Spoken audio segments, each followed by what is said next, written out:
A paz do Senhor Jesus. Vamos começar mais um cafezinho com Jesus, amém? Graças a Deus, mais uma vez, estamos trazendo a palavra do Senhor, para que você possa ter um bom compreendimento, amém?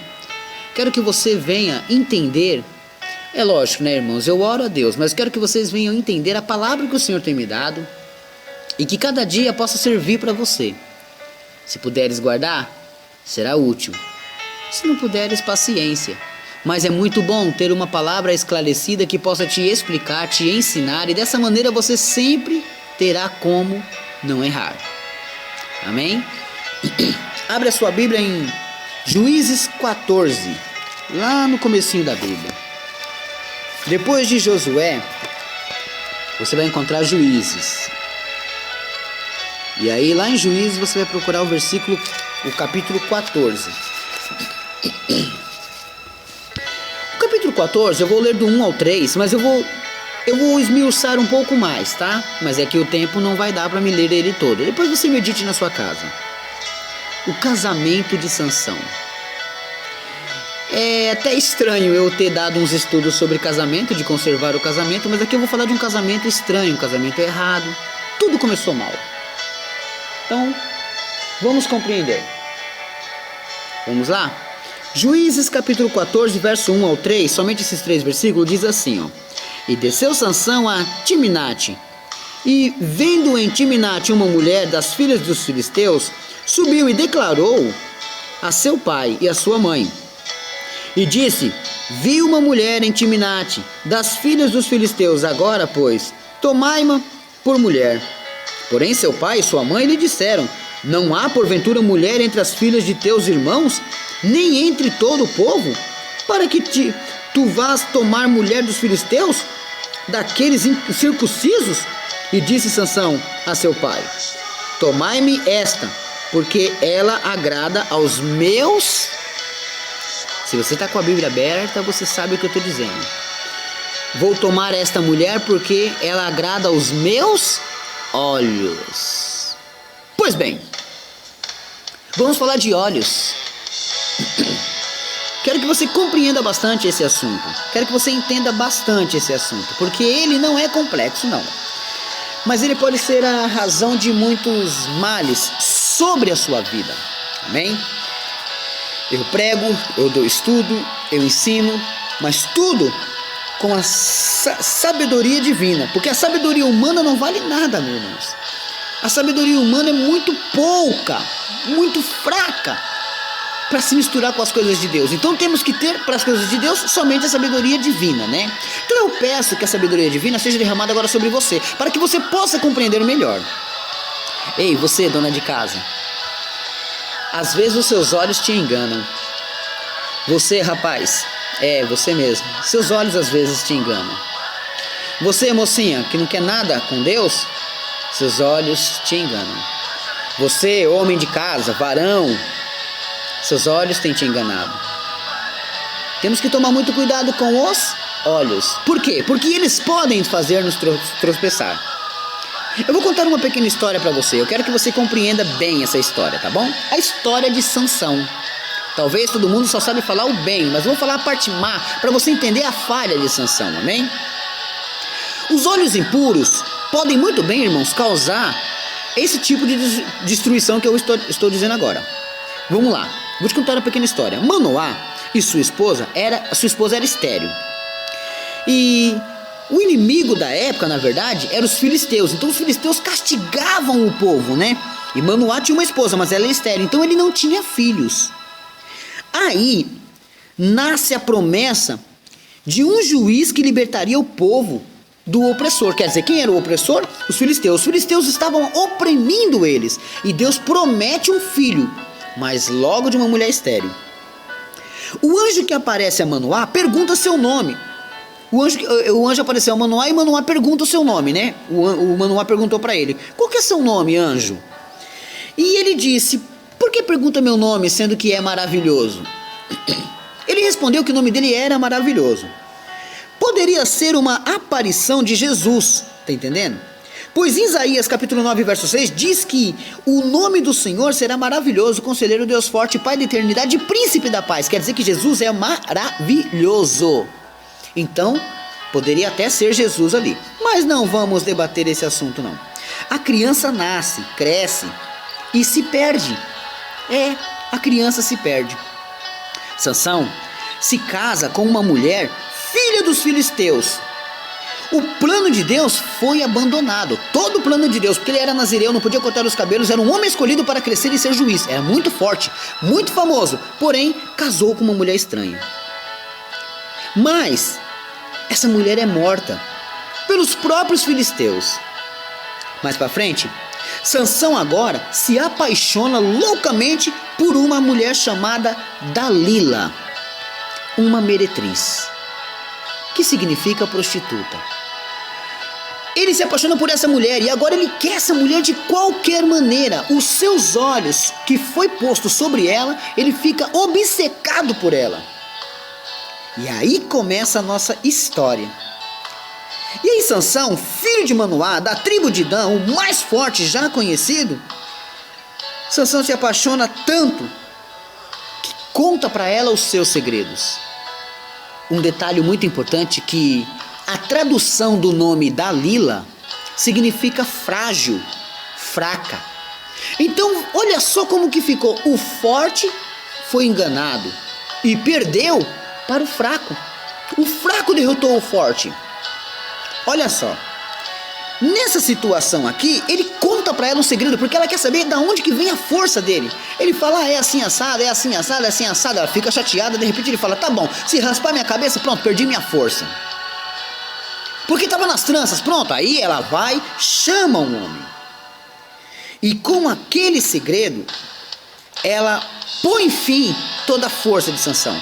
Porque por fim, ele no verso 17, quando ele conta esse segredo para ela, assim o homem raspou sua cabeça e se foi toda a sua força. E virou escravo dos filisteus. Ele foi levado, ela enganou ele, ela recebeu ele, ela vendeu ele, ela pegou o dinheiro dela e foi embora, mas ele foi vendido. Todo mundo começava a zombar, os filisteus começavam a zombar, as pessoas tacavam nele, coisa nele, cuspiam nele, xingavam ele. Cadê tua força, Sansão? Cadê o homem mais forte que arrancou as portas de uma cidade, que carregava 3, 4 homens? Cadê sua força, Sansão? Sansão perdeu sua força.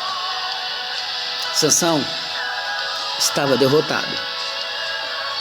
Naquele momento ele, no fundo do poço, ele ainda enxergava e via os seus inimigos zombarem dele. Ele não podia fazer mais nada. Mas acontece agora outra coisa diferente. Em Juízes, capítulo 16, verso 21, vazaram os olhos de Sansão, deixaram ele cego, furaram os olhos dele. Agora Sansão, sem força, sendo escravo, é cego, amarrado como um burro, puxando uma carroça para cá e para lá, puxando uma coisa para cá e para lá, mas agora Sansão é escravo dos filisteus. Aquela glória de Israel foi caindo. Que triste, irmãos. Não é fácil entender a história de Sansão. Sansão teve tudo na vida, mas os seus olhos o enganou. Foi o que aconteceu com ele. E no verso 16, 28, ele ora. Depois de tanta tristeza, de tanta coisa ruim que aconteceu com ele, ele ora. Ele lembrou de onde ele veio. Ele sabia que tinha um Senhor, por mais que ele tinha abandonado, por mais que ele estava jogado lá fora, ele lembrou que ele tinha um Senhor. E ele ora. E pede para Deus mais uma vez aquela força de outrora, para vingar os seus inimigos. A Bíblia fala que ele morreu matando muito mais em sua morte do que em sua vida. Sansão foi embora. Ele morreu. Um pouco amargurado demais de um lado, triste do outro, mas acabou com seus inimigos. Sansão serviu de lição que tudo que derrubou ele foram seus olhos. Foram seus olhos. A Bíblia fala que a janela da alma é os olhos. Lá em Mateus capítulo 6, verso 22 e 23, deixa bem claro isso, que o teu corpo só terá luz se os seus olhos forem bons. Quer dizer que se você quiser ter alguma coisa boa, se o teu corpo só vai ter alguma coisa boa se os seus olhos foram bons, porque os seus olhos podem te condenar. A Bíblia diz isso. Agora entenda o que aconteceu com Abraão e com Ló. Quando eles foram se separar, Ló de repente escolhe, Abraão fala para ele, vai, você pode escolher primeiro. Aí Ló escolhe a melhor campina e deixa a pior campina para o seu tio. Mas agora Ló escolheu a campina verde, e justamente essa foi destruída. Veja a história de Esaú, que não olhou a primogenitura, ele olhou um prato de lentilha. Ele vendeu, ele trocou, não importa, ele perdeu a bênção, porque os seus olhos estavam no alimento. Veja a história de Moisés, enxergando o invisível, ele traçou o reino para ser igual seu povo. Ele trocou o reino para ser igual ao seu povo. Ele não quis mais viver no palácio. Ele não aguentava mais enxergar tanta coisa errada, tanta corrupção. Ele saiu daquele reinado para viver igual ao seu povo. Mas em João, capítulo 1, e verso 8, diz para você. Vamos abrir? João 1:8. Eu quero ler esse versículo com você. Eu quero que essa palavra fique na sua mente. João 1, versículo 8. Não era ele a luz, mas para que testificasse da luz. Continuando, ali estava a luz verdadeira que alumia a todo homem que vem ao mundo. Quer ter luz? Ele, Jesus, é a luz. Jesus pode te dar essa luz que você não está enxergando. Ele é a luz, ele pode te trazer essa luz, ele pode transformar a luz. Agora, ele pode fazer se você querer. O dinheiro não é tudo não, meu irmão. A comida não é tudo. Ter uma mulher bonita, não é tudo. Ter um homem bonito também não é tudo. Tudo que você achar que é tudo não é tudo, porque o tudo é Deus. É ter Deus. Assim você pode alguma coisa. Assim você conquista alguma coisa.